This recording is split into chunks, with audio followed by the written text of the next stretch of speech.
You will need to remove the engine covers, red and yellow arrows, and the air intake ducts, green arrows, to perform this work.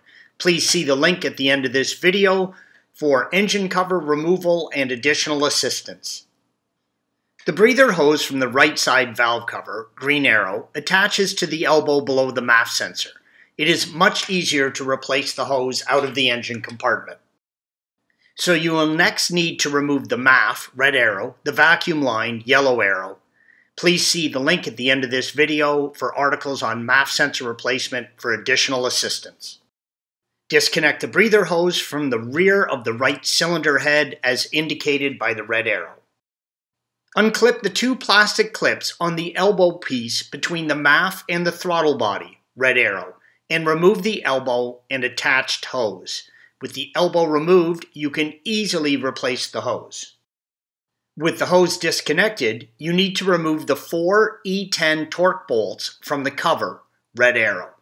There is very little room to work on, so take your time and make sure you do not drop any hardware while removing it.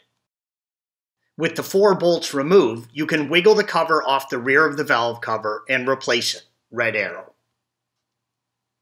The gasket or seal, red arrow, is usually where the cover leaks. Unfortunately, at the time of this video, there was not a separate replacement gasket available.